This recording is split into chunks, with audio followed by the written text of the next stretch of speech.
I'm Coach Dave. Welcome back to Coach's Corner. Come on.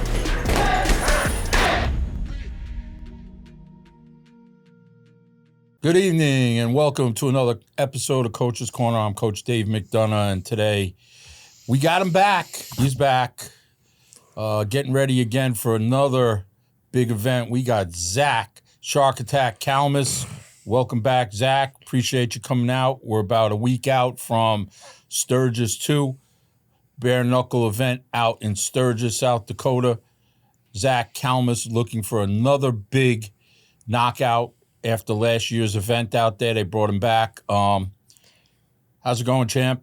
Glad you can make it. Take a little time out of your training here to be with us on Coach's Corner. Appreciate you as always. Oh, thank you so much, Coach. How's training going so far? Training, that's what I'm getting into. You know, training has been going wonderful. I'm putting in all the work. Wonderful is kind of an understatement of what I've been doing. I've been at war. Yeah. And I'm almost copying the war, Marvin Hagler, Brockton, Massachusetts. And I'm the number one fighter in Massachusetts and, you know, probably New England, bare knuckle. There's not a lot of heavyweights who have made a splash. So I'm here to make a tidal wave. Yeah. No, so you look great. Look really good shape.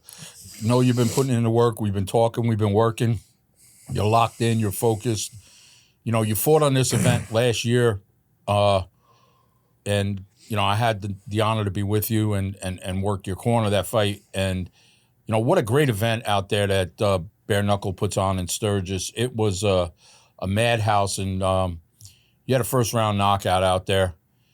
Tell us a little bit about, you're excited to be going back, this type of venue, and then, you know, we're going to get into a couple other things, but let's talk about the venue and your motivation on this venue, and, you know, we'll hit a couple other points here too, but you're being brought back out there. Last year you fought on the 1,000th BK Bare Knuckle fight. You were the 1,000th fight out in Sturgis. I mean, what an honor out there for that, coming off of 3 knockouts in a row and, you know, getting a stoppage in Sturgis.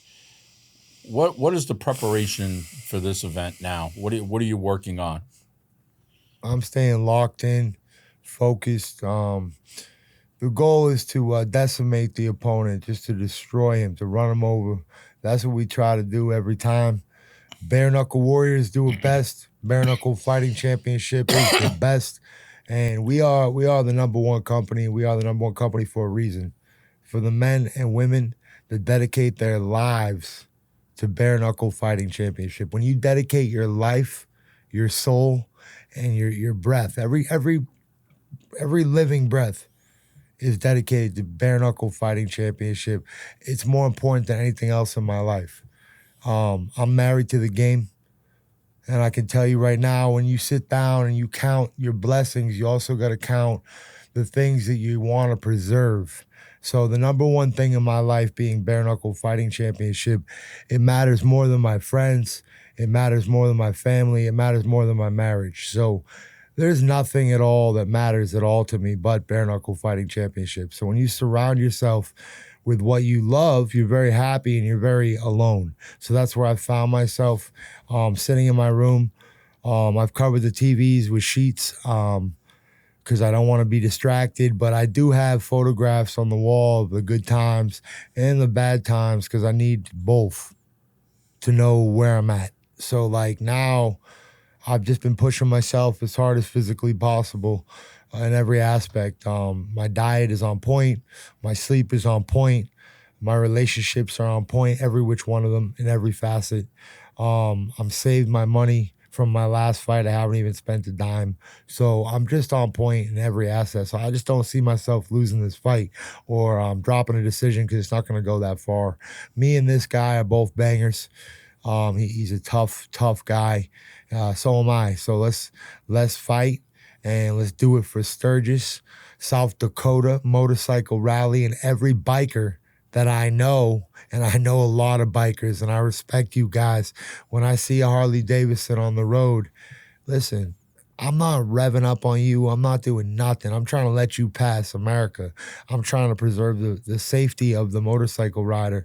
And that's what a lot of drivers need to do. They need to just realize that you need to share the road, and there's motorcyclists, enthusiasts who really love this life. Like, you love something in your life, you're going to do it. Whether you're into motorcycles or not, tone it down and treat people with respect. You know what I mean? That's what motorcycling is all about. So I'm excited to go to Sturgis. We got the call for this. We got the call. Fight. You got, call to fight. And, look, everybody they put in front of you is a tough opponent.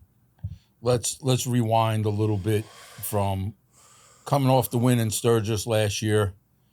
You got thrown another great opportunity. You fight Knuckle Mania in Philadelphia in January. Unfortunately, things don't go the way that you wanted it to go. It's a learning experience for you. Great opportunity again to fight on a big, big card for Bare Knuckle. You come back, you retool, and we can see Zack 2.0 now. What were the changes you made after your fight in January? Well, I went back to the where you started. That's what you got to do. You got to remember why you got into fighting and the reason why you even started fighting. So sometimes reliving the past is very negative. And it has to be done in the right light and at the right time. What I did was I dug up photo albums, memories, anything that I could find in my house. I mean, I emptied dressers. I found a lot of stuff, love letters, just things I wrote when I was young. I'm not a writer.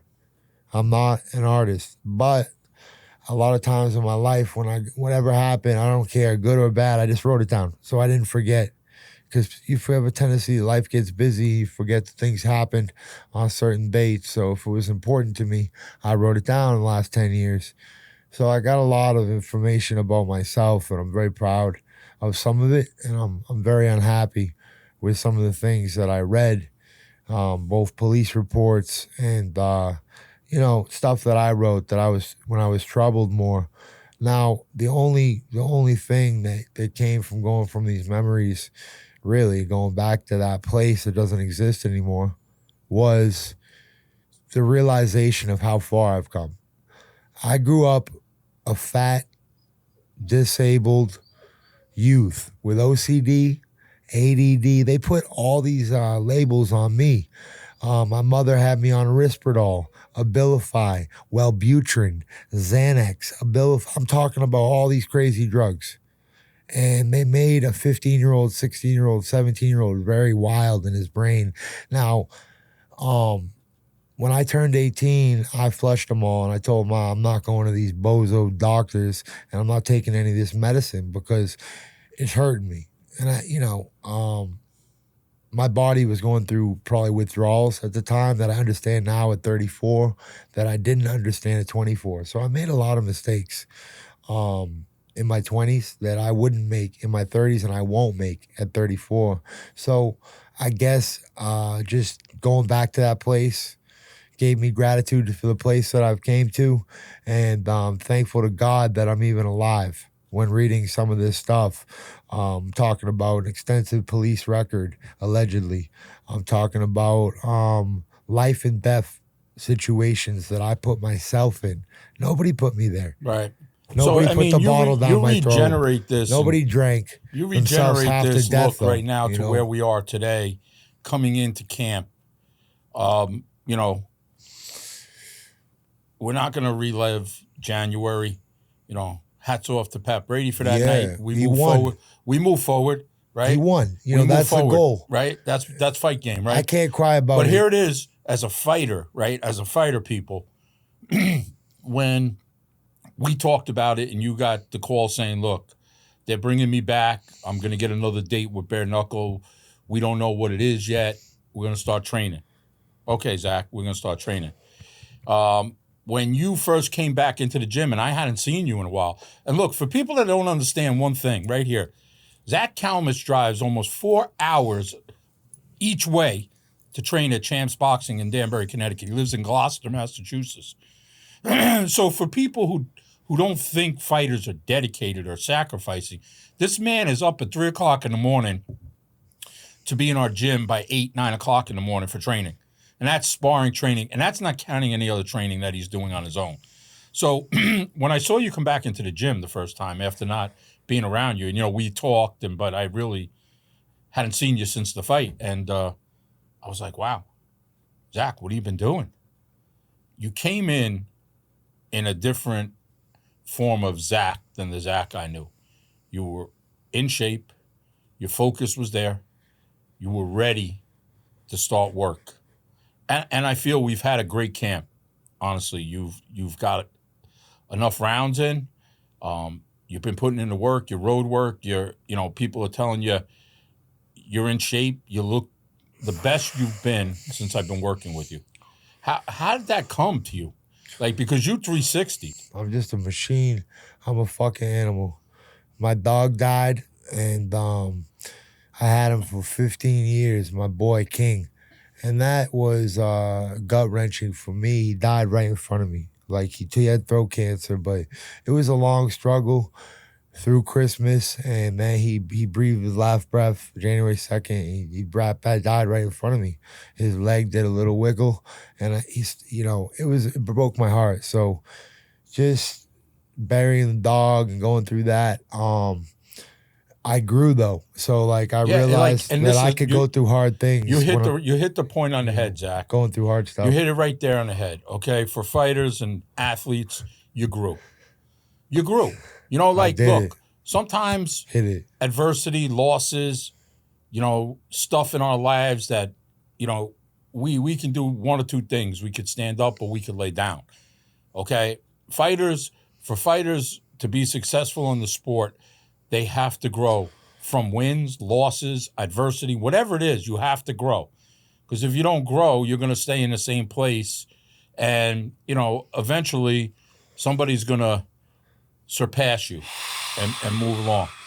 But, tell us, a little bit without divulging the whole your conditioning has totally changed. You were running, walk us through that, your diet, everything is, a lot different than where you've been. I cut all the fatty foods out. I've stopped eating pastries. I stopped eating ice cream because, that's going to make me like a bitch. And what I did was I went back to what I was doing before, which is eating foods that make you tough. So chicken and real fish and real vegetables. I'm not talking about that fancy stuff. I don't give a fuck. I eat what makes me fight good. Right. I eat for function, not for flavor. I don't care. I drink a lot of water. I don't drink a lot of soda. I go to bed as early as I possibly can. And also, I spend a lot of time alone. I have only a couple friends, and I don't. It's not that I don't like people. It's that I cannot and will not be around people too much before and after a fight, because it's dangerous for me and it's more dangerous for them, because I'm in a rare mood these days. Before a fight, I'm not angry, but I'm not sad. I'm just focused, and I'm focused on doing one thing, and that's hurting the opponent. I'm focused on pain. I'm focused on everything that I've been through and everything I'm going to go through and everything I plan to run through. So I'm not running from anything. I'm not going backwards. We're going to do what we have to do and win this fight. And blessed be to God that gave me this power, because I'm reunited with Jesus and God. And I've been praying a lot, and I feel like all my prayers have been answered. I asked God for strength. I went to the gym. So that's something that God gives you what you deserve. So you have to go out and put one foot in front of the other. As simple as that. They say it's not that simple, but I promise you it is. Yeah, you're putting in, look, great camp, putting in the work. We're about a week out from the fight. Look, you're a crowd pleaser. You're someone... Hey, Moose. Hey, Moose. That's a big dog right there, man. So, look, you're a fan favorite with BK. Thank you. You rep the brand. Thank you, You Coach. rep the life. You know, like one thing is it's there on your knuckles. Give everybody a look. This is my whole life. Right this there, is you're really, repping it. You know, this is what I do it, and I do you it know, so I can keep coming back and give you guys a great show. Yeah, and for people, you know, I'll live wherever. I don't really care. It doesn't matter what I have or what I make. It's more about what I can provide the company, which I love, and I can also provide the fans, the people, the livelihood, the blood. The blood of this organization is you people that buy tickets and subscribe to the application, because that helps us too. You think we're a family. Yeah. We take care of each other. At The BKFC. events are getting bigger and bigger. I love it. I love it. Look, I love Conor McGregor. Knuckle I love David Mania Feldman. was a sold-out event in Philly. Unbelievable. We got great people in it. Great people involved. And you know what? Like, look, being around the events and listening to Dave Feldman talk and motivate fighters before fights, he is involved. For people who don't realize this sport, and look, I don't know him that well. I've seen him. I've met him once at the event. I don't know. He is a motivator to his fighters. He is there in the trenches before the fight. He is there talking to fighters. He is putting out exciting fights. Okay, he has taken a venue now, and he is selling out in city to city to city. It is a huge following right now, and the fights are exciting. Look, the matches are there. All the fighters, they come to fight. They put it all out on the line there. You know, I believe it's getting bigger and bigger and bigger. A lot more people. You're starting to see more pro boxers, pro athletes wanting to fight bare knuckle now, you know, and it's going global. You started on the ground foot of this organization. Well, almost. There was a couple years that it was going on before I went to a tryout. I went to a tryout in Tampa, Plant City, Florida, and that's when I got in at the tryout. I put everything, I put everything on the line at the tryout. I yelled at the camera. I went crazy, and they're like, we'll pick 5 or 6 for interviews or whatever they had said, the number, and they picked me, and I was just so happy that I got an interview. But I was running on like 6 Red Bulls, you know, no sleep. My manager was snoring. She was snoring, and I had to go out of the room and like walk the streets of Tampa because I wasn't going to sleep anyway. So I just started drinking Red Bull, and then I was all fired up, and I walked in the tryout. I was trying to fight guys. I was trying to pick guys off. I walked in. I was like, you, and your mother. I was like, I'll fight you right now, you sap, you sock, you. I was talking a lot of lip. I was trying to push guys in their head, mush them, and start fights. And Mr. Feldman was like, relax. You're going to have to do a tryout first. So I didn't really know what it was going to entail, but it was like 6 or 7 hours. It was long.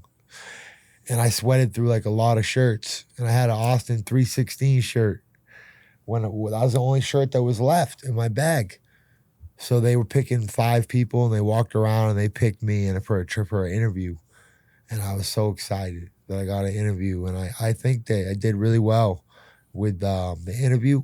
And Mr. Nate Shook, he was all smiles when he saw the Austin 316. He's like, oh, no, just leave that on. So that was really cool. I got to wear my Austin shirt instead of the tryout shirt. I ended up ripping the tryout shirt at my first fight. Like, okay, I'm not in the tryouts anymore. I'm here now. I'm here, America. And I want to show everybody. You're a mainstay in the division right now. All I ever wanted was to be a name in the company. I love Bare Knuckle Fighting Championship.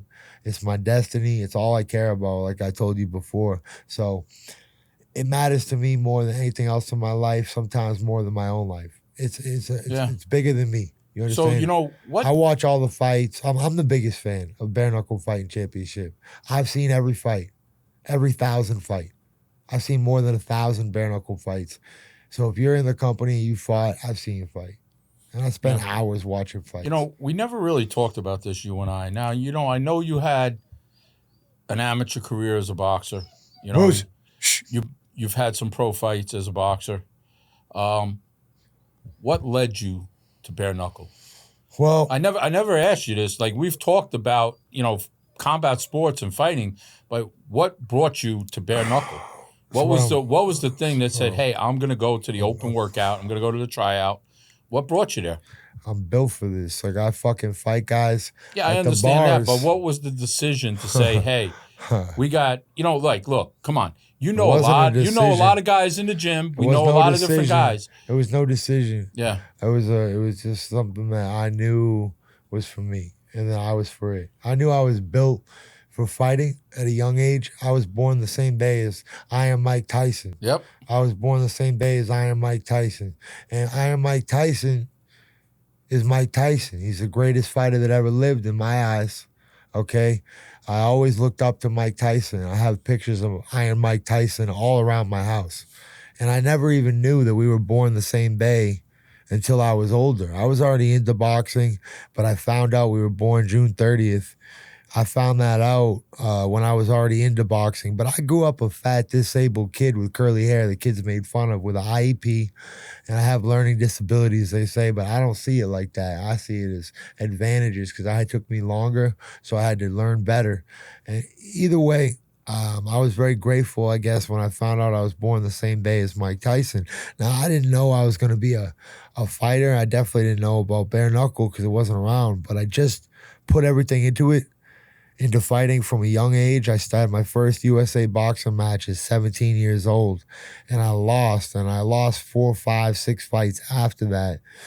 I got my first wins in Providence, Billerica, and then Haverhill. After winning in Providence, Billerica, and Haverhill in a row, I lost like 3 or 4 fights. I had the Golden Gloves with Alex Suplavita. I beat Alex Falcon, open class, my first fight with 3-minute rounds, 2-minute to 3-minute rounds, novice to open. So I won the Golden Gloves in 2017 in Lowell. I was very proud of myself. It was my father's birthday, and it was great. And after that, I went on like a 13 fight. I won one more fight at a dinner show versus Justin Rolfe. Dinner show that never went on my books, but it's just how it is in amateur boxing. There's so much going on. After that show, I lost 13 fights in a row. And at the end of my 13 fights losing in a row in the amateurs, I got ranked in 2018. I got nationally ranked 13th in the whole country. So I was very proud of myself that I had the balls to stand there and fight the best fighters in New England and the world and get my ass kicked and show up every time, like nothing mattered. I just wanted to fight. And I was losing on points. Some of these fights I didn't really lose, but you know how it is. You win some, you lose some, but you fight to another day. And I gained a great education of amateur boxing in my losing streak. Those were some of the best years of my life. I went to Chattanooga and New England, and after I went to nationals in Chattanooga, I went to New Mexico, I went to Chattanooga, and I went to New Mexico. So I went all around the country with Team New England, and that was a blessed experience. I'm still friends with a lot of those guys like Lardy Navarro, who's at BKFC. He's a top dog from Worcester, Massachusetts. Shout out my boy Lardy Navarro.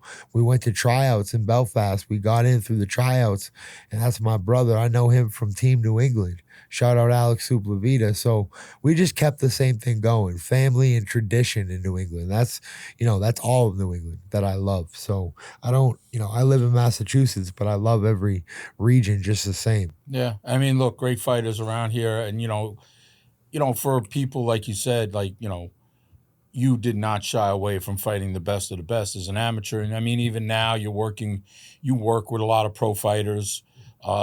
We utilize for sparring to help your transition into bare knuckle.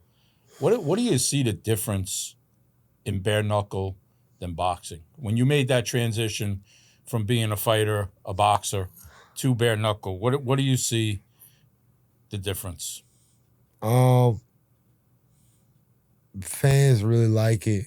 People really like it. Like I just noticed. But from the fighting aspect, I thought that's what I'm saying. The people's faces when you're fighting, when you go out, when you walk out, when you walk into that ring, they just look at you like, I don't know. The feeling to me is like, it doesn't matter. You made it there. You already won. That's what a lot of people don't understand, that fighters will never give you that perspective or that answer. When you get there and you walk out and there's 12,000 people, 15,000 people, 22,000 people on their feet, talking shit, smiling, laughing, all different emotions pouring out of these fans. You brought it out of them. So win, lose, or draw, you already won. And that's the thing that our fighters don't. A lot of them don't have that mentality, but I do. And this is a war to me. A war is not won in one battle. So I go out there to win in every aspect of life, and that's what I'm going to do. Yeah, the events are, like you said, look, I've worked some big boxing events, and, BK is just a high energy event from the get-go, from the moment we enter the arena in the back preparing for the fight to the walkout. You're a high-energy guy. It feels like the Super Bowl every time is WrestleMania. Yeah, I mean, I think the best expression that I kind of thought BK was a WWE event meets UFC, and it's just that lot of personalities, a lot of you got the Randy Savage look going on today. Listen, it's all about that. They told us that when we got in. Mr. Feldman told us, go out there and fight good. And if you put on a show, you can sell seats. You're gonna fucking have a job here. So what did I do? I got the people going. I came out, I ripped my shirt, I swung it around my head, and I threw it to somebody's mother probably. No disrespect, but what I'm saying is I tried for what I got for. I wanted to be entertaining. I wanted to be places. When you go on the clothing, BKFC, merchandise on Google, you look up, I'm the first face that comes up, ripping my shirt. You know why I did it? Because I'm the first face in the commercial. You think that doesn't help me? It does. But fighters don't want to take risks. That's why they don't get anywhere. Why be in the game, just be another tadpole in the pond? I'm a shark. Yeah. I'll eat you alive. Let's talk about that. The nickname, the Shark, how does that come about? I'm a shark. It's what I do. Who coined you the Shark? Oh, Alex Suplavita. So it goes back to. Oh, this goes back to. It goes back to your amateur days of boxing. It goes back to my amateur days of boxing. Shout out to Private Jules Yes, and Coach Alex. Is my man up there. He's always been there for us, no matter what.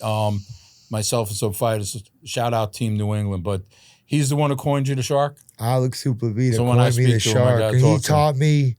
So Alex is the first coach to dress the Shark, like really teach Zack Calmus how to walk in a business, gain the respect of the business owner and get a sponsor, how to pack a gym bag the correct way, how to book a flight for fighting the right way, because it's different. Yeah. When you're a fighter, you got to book it a little different because you need more time. So Alex showed me how to organize my mind and how to, with that carried on to me physically doing it. It starts inside and then it carries out. So Alex, really the first coach who ever cared about me in my life. Yeah. Yeah, and then, for people who know his program and what he does for our sport on the amateur level, he's a great individual, great advocate for boxing in the New England and in the country. Just can't say much love for him. He's always been there for us. But now... Back to Sturgis. Yeah. Yep. Okay. Got to give credit where it's due, though, Coach. When people teach you things and it stays with you and it gets you. It takes a village, Zach. You know what? Sir. Like, look, we are where we are today, but there were people building you before where you are today that have helped you throughout your career. It only takes just like with me. One guy to believe in you when you have it in you and you believe in yourself. Alex was that first coach that loved me. And you need that base as and a I'm young hard fighter. to love. I'm hard to love. You think? I got curly hair. I got no teeth. Sometimes I forget to do things. I leave doors open. Sometimes I crash into things in my car. Other times I just, I listen. I sometimes come off like I just don't care at all, and I don't. I'm not somebody that you would want to bring home to your mother to meet on the first date. You'd want to warm her up for that and maybe have her drink a few drinks of wine before I come over. Because I think they need to get to know you, Zach. They have to watch me on TV. You're selling yourself short there a little bit. Not at all. Selling yourself short. I'm protecting people. Yeah, you're protecting. Yeah. I'm laughing, but it's not funny. Okay, let's flip back to fight. We're almost a week out. Yeah, I'm like that long distance relationship. Yeah, friendship and whatever. We'll let you know. We'll let you know when you're gonna come to dinner. I got your back, but don't invite me to dinner. But keep me out here. We'll meet on a roadside stop and have a cheeseburger, and you go your way, I go my way. Separate cars. There you go. Safe. So safety. Last year at Sturgis, Conor McGregor kicks it off, right? Oh yeah. It's just and it was just what are you expecting this year at Sturgis? Like after being there last year, almost 20,000 people screaming and yelling. I mean, you had look, you had a first round stoppage. What am I expecting at Sturgis? Yeah, what are you expecting? Other than a boner, it's gonna be the best show of the year. Are you kidding me? It's Sturgis, baby. Motorcycles, tits. I expect that. Expect boobs. How do you stay focused? Barbecue. Barbecue. There's a lot of things I expect in Sturgis. Native Americans, they better be everywhere because I really love the native people and I know that's the South Dakota is, that's where they are. So it's like, this is going to be a great event for America. I expect everything that you would expect in Sturgis. ZZ Top. Yeah. Great music, great food, great people, America. I want to just have a good time and knock this guy out. And we put on a good show for everybody to enjoy. They deserve it. So in this environment of craziness, when it's time to fight, how do you lock in? What do you mean? How do you lock in? How do I not? Yeah. How do I not? Some guys, we've been there, we've seen. Some guys, there's a lot of people yelling and screaming. Listen, the plan goes out the window with them. I understand that, but the fight doesn't. Right. So you have to learn to do things when you don't want to, and you should learn that in camp and in life, and you should do things that you don't want to do all the time to get yourself ready for that. Not just mentally, but physically. I do things that I do not want to do that hurt me, and I hurt myself on purpose. Not like a weirdo. I'm talking about training to a level to harden my skin very physically. So like a lot of people just focus on mental. It's a mentality. It's this, it's that. And they talk about it and they, where are the practitioners? Where are the practitioners? You want to tell me about fighting when you've never fought? You're fired. You want to tell me about fishing when you've never worked on a commercial fishing boat? Yeah, you might fish a little bit with your You're not the same, bro. Stop. You want to tell me about truck driving, but you're not a truck driver? Those guys got deadlines. So when I see an 18-wheeler pushing it, trying to make money for his family, I get out of the way and I let him go by. I don't fuck around on the highway. Slow down and drive right. Think about the other guy. Think about the other gal. It's not just about you. Everybody's growing so selfish. And that's the one thing I do want to get across while we're on this beautiful camera in this wonderful studio. And I have the time to say it. America, ride out with your brother and your sister. Do not abandon them, okay? Just because something happens doesn't mean that it's a life sentence. A wise man told me that. And you have to go with that. You have to know that things change and so do people. And times change and everything changes. But if you can't adapt, if you can't go with the flow, if you can't do that stuff, then you're going to fail. You're going to fail at everything. You're going to fail at one thing, then another thing, then you're just going to quit. You're eventually just going to quit. And you're going to live however long you live, but is that really living? Playing with a remote, playing with a clicker, you're hiding. You have seen both. People hide very well. Yeah. I don't want to hide anymore. I grew up a fat, disabled kid, they said. I don't think I have disabilities, but they just put labels on me. They brought me to doctors. They put me on medicine. They gave me Risperdal. They gave me all these fucking drugs and took me to these fucking clown therapists who didn't know anything about life, couldn't even dress themselves. Like, bro, how are you going to tell me how to live when you've never taken a chance in your life? Most therapists see therapists. So how are you going to tell me something that's regurgitated from some other soup dummy? I don't believe in it, and that's just me. I believe the things that are most sacred in this world that most people blab to their therapists about, they should keep to themselves. Right. And that's life. That's real life. Be a man. Be a man. Don't be a little girl. Let's flip it back to the fight here a little bit. I wish I could run into a few of my therapists so I could sock them in the mouth. When I was a kid, they made me do that shit. Bootsy. So, obviously seeing ups and downs as a fighter. You've been on both ends of the stick. You've saw losses, you saw wins, you saw highs, you saw lows. Not to really get into it, you were coming off a great streak that stopped in January. right? All great things must come to an fight. end. That's the fight game, right? Man, you got to enjoy stuff while you got it. Exactly. What's the motivation now? You're coming back. You know, you're Motivation is shit. Lifestyle is everything. This is who I am. Yeah.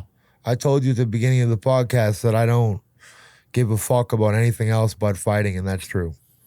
I don't care about anything else but bare knuckle boxing. So that means when you walk in my house, if the TV's on, which it usually isn't, there's bare knuckle boxing on.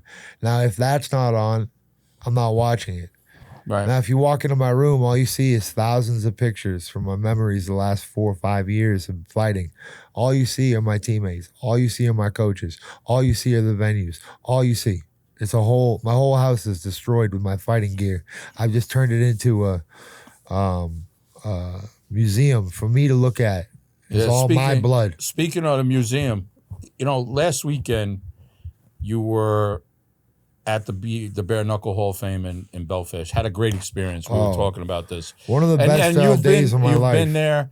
Why don't we let's talk about your experience there. You got to meet an individual, and I'll let you tell the story. You were up there doing some work with the Hall of Fame, promoting. I was helping out, set up for the Hall of Fame weekend. There's a lot to do, and I was like pushing stuff around, and my friend was like tacking things together. And we were just doing a lot of work. You were back there supporting the Hall of Fame, but you run into a woman, an individual, and I'm going to let you tell the story because there's some history here, and it's just I find things happen for a reason, especially as you're getting ready to fight. You meet people come into your life for a reason. And when you told me this story the other day in the gym, and I saw it, I started to think about it after you left. I'm like, wow, how does that happen? How does that happen? You were meant to be in that place that weekend for this. So I'm going to let you tell a story of who you ran into and how you ran into her. I got to Belfast, New York, which is Knuckletown, USA. It's upstate New York. It took about 8 hours of driving. Now, I brought my friend from home, from Gloucester. I brought Angel. He's originally from Lynn.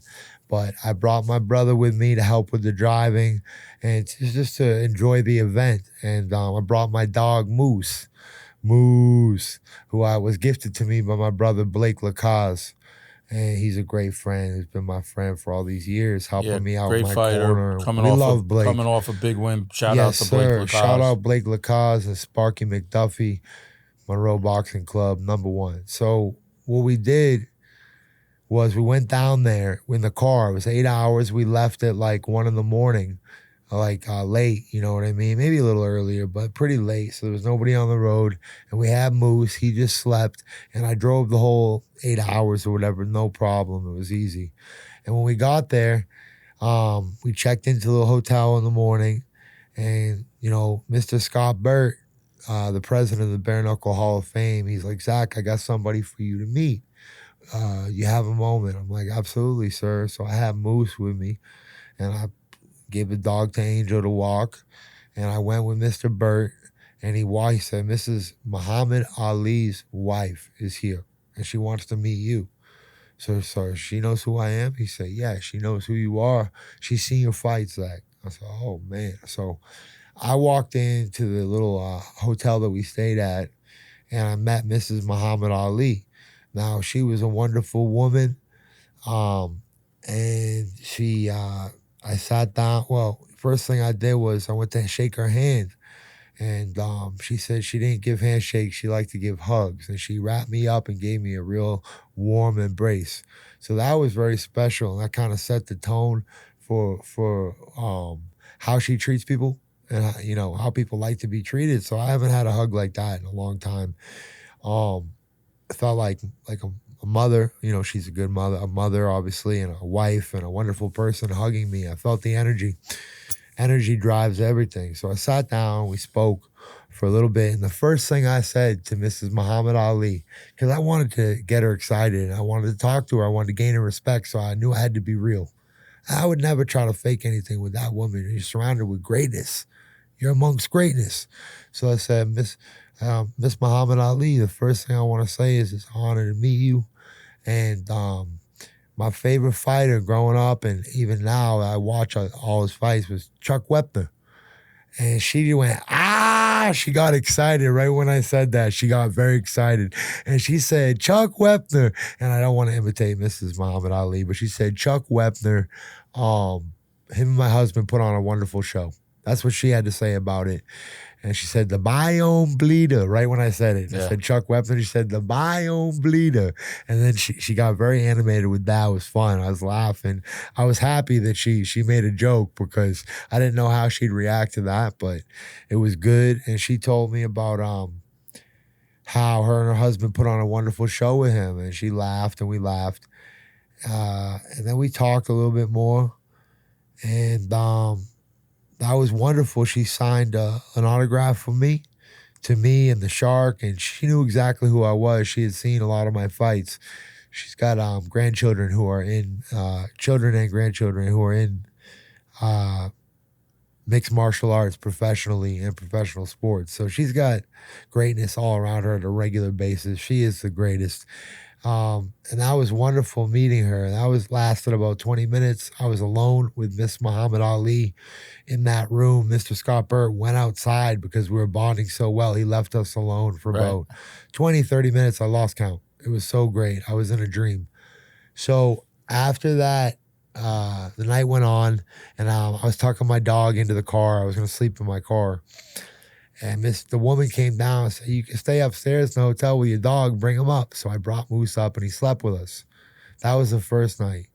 The second night, me and Angel got back at 8 o'clock after a long day of work and helping, and we passed out at 8 o'clock. We get a knock on our door at 8:30. It's Mrs. Muhammad Ali, and she's banging on our door saying, boys, boys. Now, we hop out of bed, you know what I mean? And we throw our pants on. We get the door. Hi, Mrs. Muhammad Ali. What's going on? Is there a problem? No. So we're in the same hotel as the greatest. And she said, boys, you can't go to bed without eating dinner. You must be hungry. Oh, I said, I looked at Angel. He looked at me. I'm like, we're pretty hungry. I said, well, we could eat, you know what I mean? But what are we going to get? It's kind of late. She's like, well, I'll call over to the kitchen at the restaurant in Belfast, which is a great restaurant that also owns the hotel that we were staying at, the inn. I'll call over and see what they can do. So she calls over, Mrs. Muhammad Ali, and says, hi, I got to eat, da-da-da. So she didn't even say it was for us, I don't think. I don't know. She said, we need food, da-da-da. She orders up the food. She said, I know the kitchen's closed, but could you help me out? And I'm like, of course. The woman said, of course. You know what I mean? She was an angel, the woman who owns the hotel and the restaurant. She said, of course, I'll walk it up to you. So she ordered up food, cheeseburgers, steak, subs, whatever she ordered up food for us. And then she said, after she ordered, she says, because I got 2 boys who need to eat. So then she said, anything for you. So the woman walked it up the street and dropped it off to us at the hotel as we sat with Miss Muhammad Ali and watched wrestling for about 2 hours. 2 hours. Because she's like, what are you into? And I was like, oh, I really like wrestling. I love wrestling. She said, who's your favorite? And I said, Stone Cold Steve Austin. Austin 316. She said he was wild. And I said, who's your favorite? And she said, Roman Reigns. So obviously a different generation. Yeah.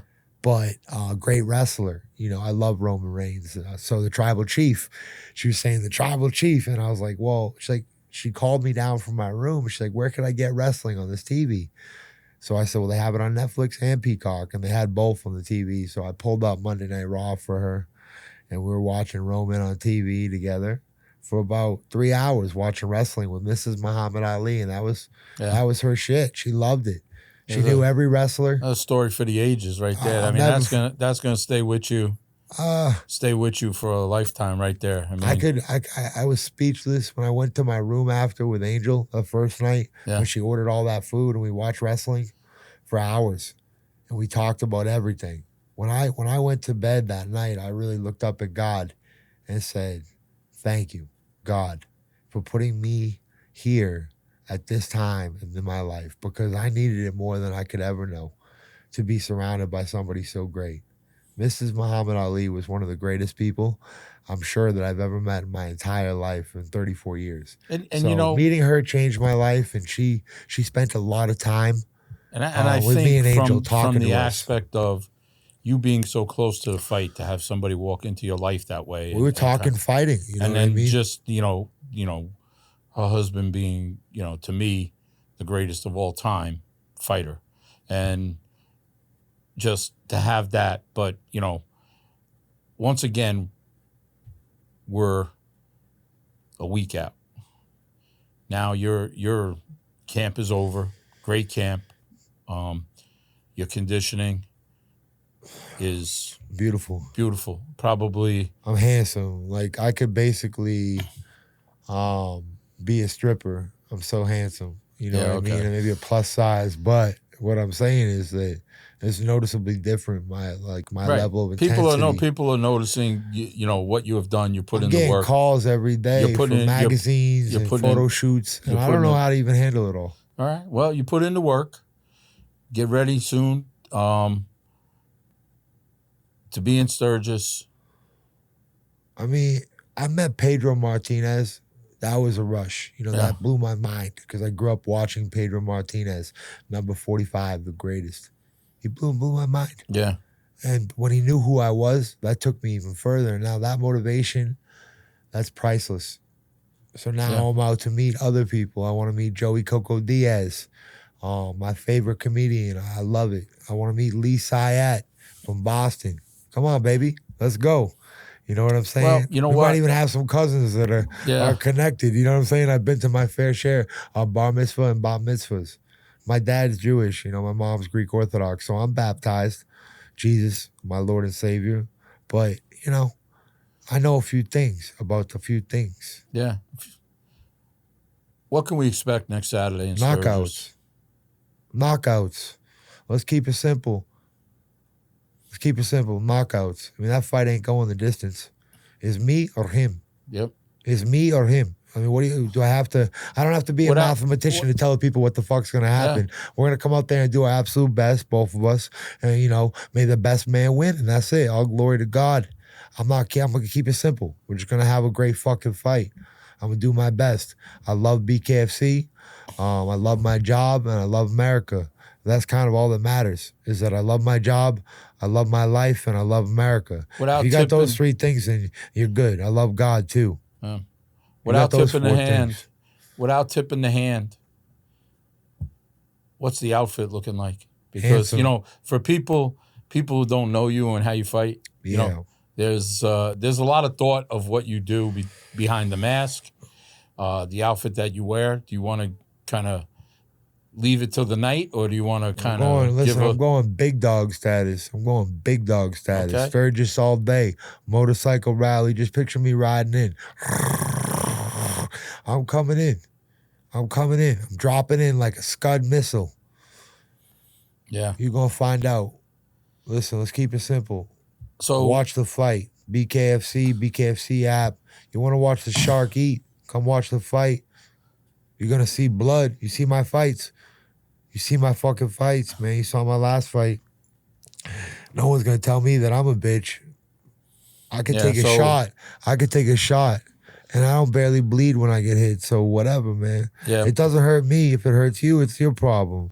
The shark is I don't coming. give a fuck. Have my face. Have my teeth. I'll put them on a necklace and sell them as a chain necklace because I'm a savage and I just want to kill my fucking opponents. Shark is coming August 2nd. Go ahead. If you can kill me, then do it.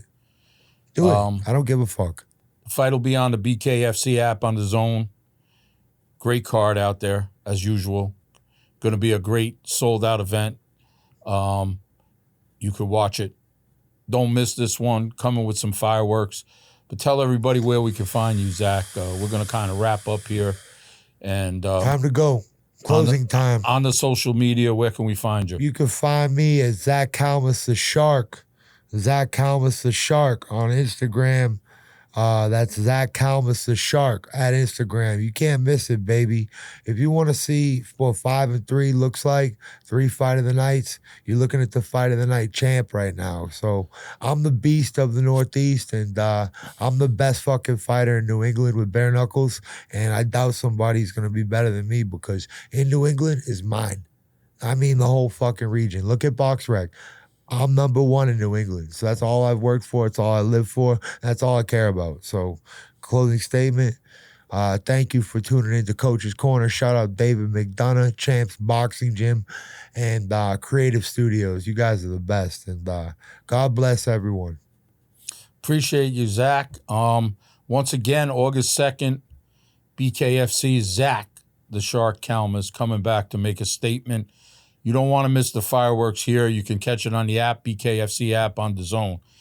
Once again, my sponsors out there. I mean, I can't be here without my guys at Creative Evolution. You know, my man Matt, my man Ian, helping me throughout my whole time on the podcast. Much love to these guys here. I wouldn't be here without them doing that. My sponsors, FarmerStrength, Get Elevated, Foundation RX, and Boxing.Supply. Check them out. They're all over. They've been great sponsors here for us and a big help to me. Like and subscribe, people. You know, we need subscribers. We want you liking the channel. We want you out there. We're coming out with new content. A lot of big guests coming on throughout the year. Also, anybody wants to reach out to me as a guest, please feel free right there. But, you know, much love to everybody who's following us out there, all our subscribers. And, you know, once again, this is Coach Dave. Train hard, train smart, and we'll see you in the next round.